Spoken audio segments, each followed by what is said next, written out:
उधर गाजा में सबसे ज़्यादा आज भी जो नमाज पढ़ी जा रही है वो नमाज जनाजा है। हाल में जो लोग मारे गए उनकी नमाज जनाजा आपके सामने।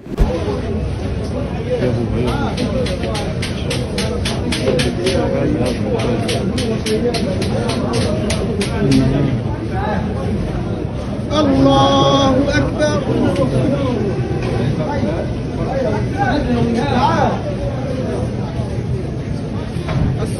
इजराइल घरों को उजाड़ रहा है, खानदान उजाड़ रहा है। एक बच्चा इसलिए तड़प कर रो रहा है क्योंकि इजराइल की बमबारी में उसकी दोनों बहनें शहीद हो गई हैं।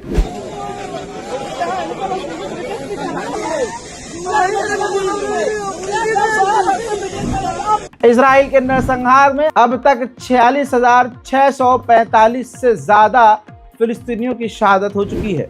इन तमाम चीजों के बावजूद इजराइल के फाइटर जेट लगातार गाजा के ऊपर उड़ते हुए नजर आ रहे हैं।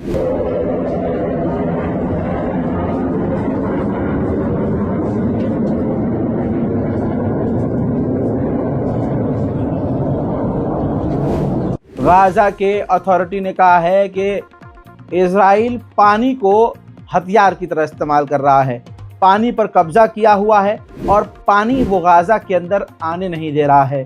तारीख़ इस्लाम में आपको याद होगा कि इमाम हुसैन और उनके कबीले के घर वालों को, अहले बैत को घेर कर यजीद ने यही किया था। नहर फुरात का पानी रोक दिया था, पानी को बंद कर दिया था और उसके बाद जब 3 दिनों का भूखा प्यासा नबी का नवासा हो गया तो उसके बाद आखिर में सूखे गले को काट डाला। यही इजराइल कर रहा है। आज अगर आपको इस ज़माने में करबला देखनी है तो गाजा फिलिस्तीन देख लीजिए।